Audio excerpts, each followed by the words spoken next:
I just did a study which interests me, I'll tell you. It's become a requirement now among right-thinking intellectuals that when you refer to the Russian criminal invasion of Ukraine, you call it the unprovoked invasion of Ukraine. You have to add unprovoked. Just out of curiosity, I did a Google search. Look for the phrase unprovoked invasion of Ukraine.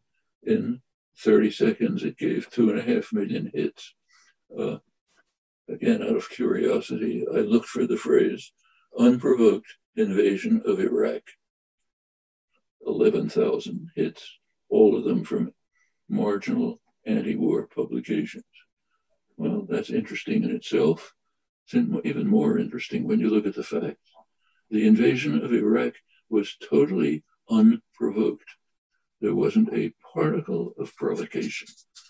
Cheney and Rumsfeld had to resort to torture to try to elicit some evidence that Saddam Hussein had something to do with Al-Qaeda.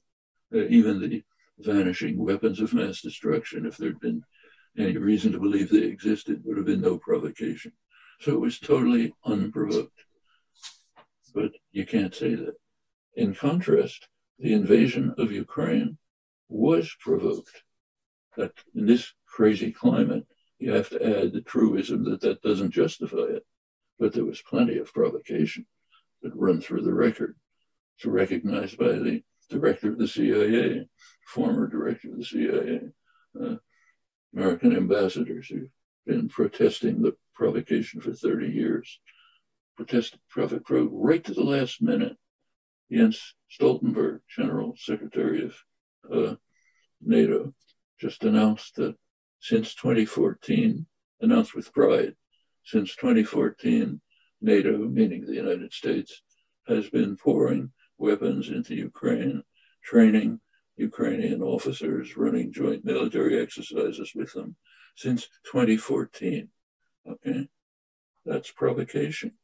Everyone recognizes that Russia has security concerns about Ukraine, obviously. Just think about Operation Barbarossa, if you can't remember anything else, right through Ukraine with Ukrainian participation. The United States government last September published a policy statement. The American press has kept it from the American people, but Russian intelligence can certainly read the White House webpage. It says that we must enhance our programs of moving towards military integration of Ukraine into NATO, joint military exercises, new weapons, an enhanced program for entry into NATO. Is that a provocation?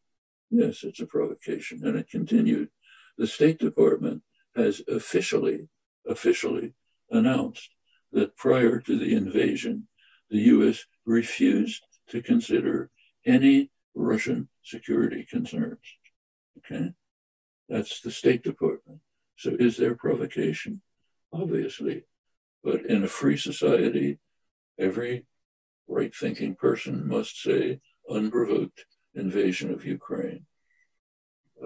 But you can't say that about Iraq.